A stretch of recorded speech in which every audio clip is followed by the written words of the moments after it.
2015 roku. Dosyć okazały kopiec. Kurhan albo kopiec, jak kto woli. Dosyć sporych rozmiarów. No słuchajcie, w końcu po 2 godzinach chodzenia po tym lesie i znajdywania praktycznie samych łusek, pocisków, szrapneli, 4 obrączki wpadły. Jest w końcu jakaś krągłość. Już wam mówię, jest to 5 fenoli adolfowych.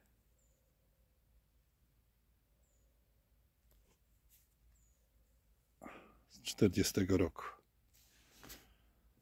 Dobra, trzeba dokładnie sprawdzić tutaj to miejsce.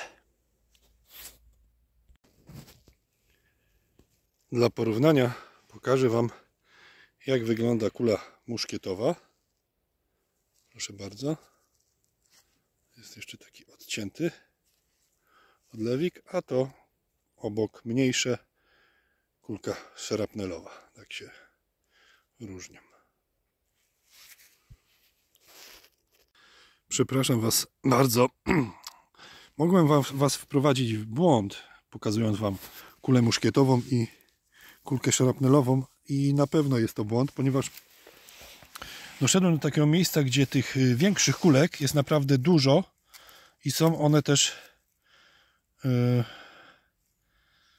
nie wszystkie są okrągłe, są troszeczkę popłaszczone, jak to szrapnel, jak się wpycha do pocisku, to widać takie, że jedno, drugie, trzecie tutaj się stykały inne kulki. Tak więc wydaje mi się, że jest to także szrapnel o większym kalibrze śrutu. To wszystko. A miało być tak pięknie. Tutaj, moi kochani, taka ciekawostka. Pokażę wam obraz księżycowy. Kopalnia piachu.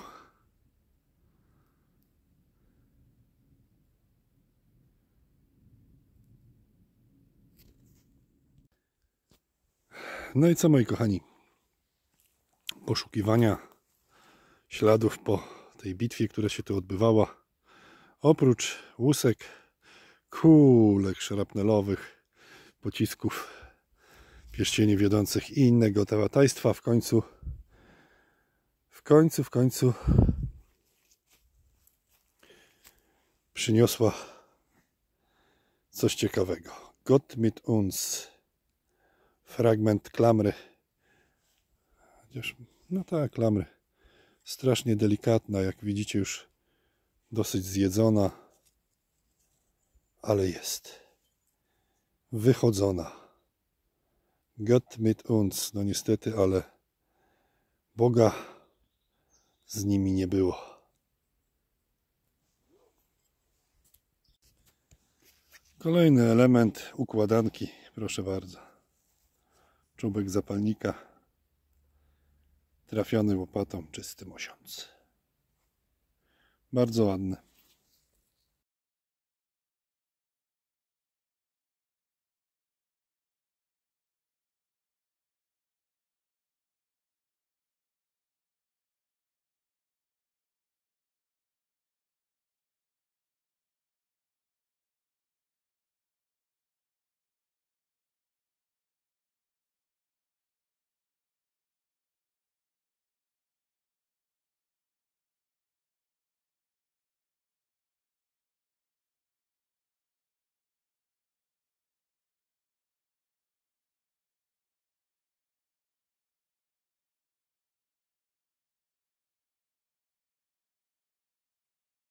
No i co, moi kochani, choroba mnie troszeczkę zmogła, dlatego dopiero teraz kontynuuję tą swoją wyprawę po ścieżkach bitewnych.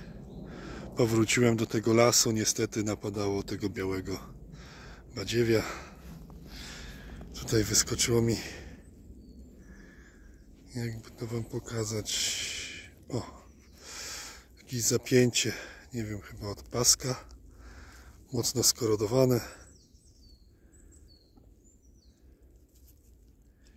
Już wam pokazuję, na ile takie coś bije. O, sprawdźmy. To jest żelastwo, tak więc lata po całej skali.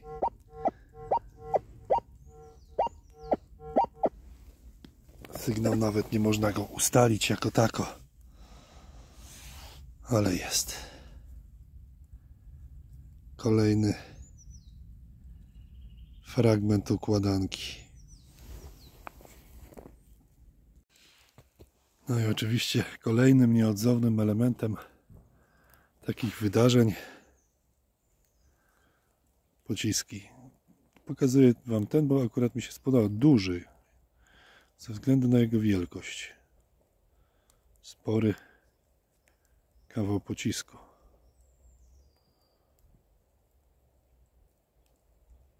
Jak mam go porównać?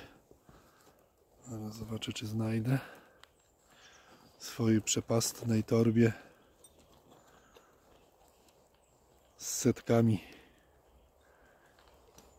kulek szarapnelowych. Może mi się uda go odnaleźć. Przepraszam Was za mój głos, ale jeszcze nie do końca jestem taki w pełni sił.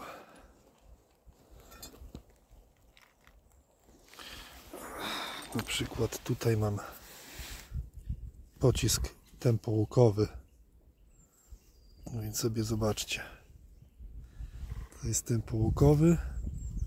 No ten nie mogę niestety nic powiedzieć. Śmieciuchy, śmieciuchy.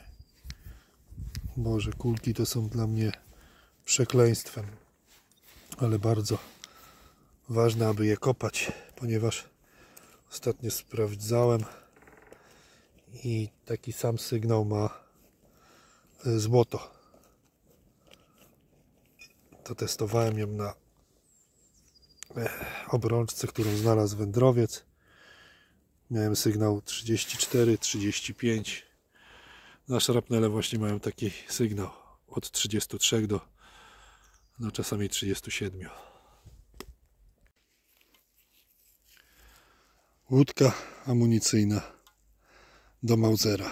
Niby nic, ale to była też wygoda dla żołnierza. W taką łódkę wchodziło 5 nabojów. Łatwiej było załadować do karabinu. A ciekawostka to jest taka, że Niemcy mieli obowiązek po wystrzeleniu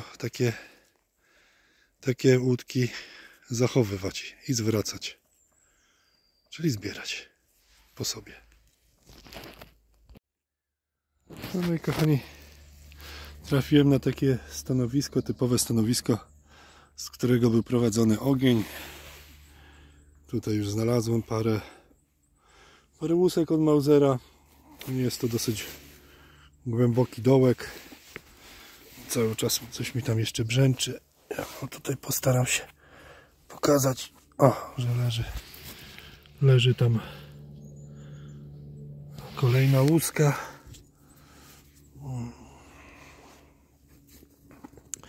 Szkoda, że nie wziąłem ze sobą może łopatki. A nie, to nie łuska, a tym razem pocisk. Będzie coś jeszcze piszczeć? Nie, już nic. No, ale jak widzicie, spory dołek. Trzeba się nakopać, żeby to wydostać chociaż parę sztuk takiej amunicji. Czy amunicji? Łusek po amunicji.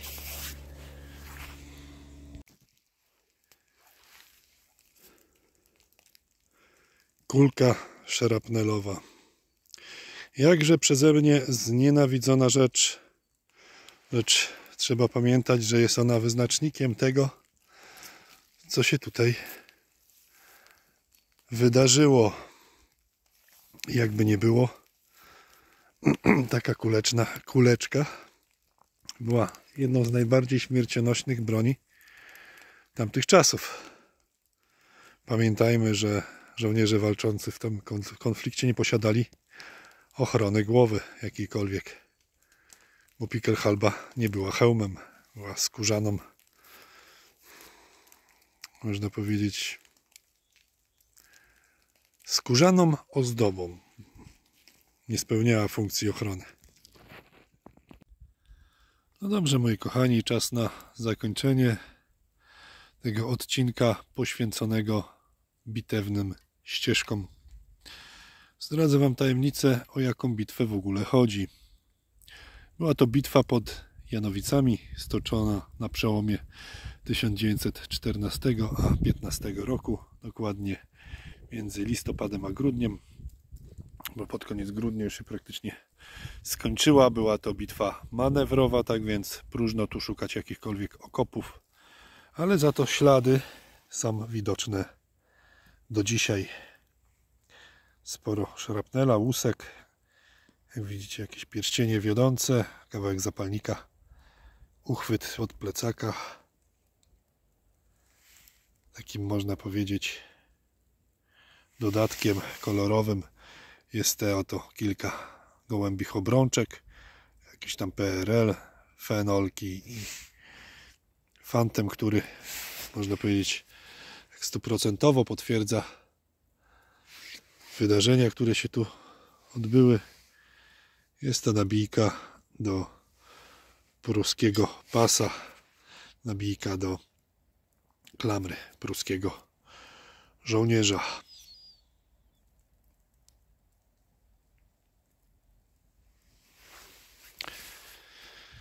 No dobrze.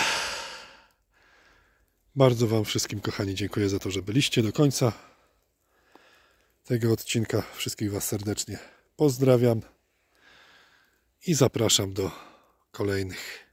Cześć, trzymajcie się.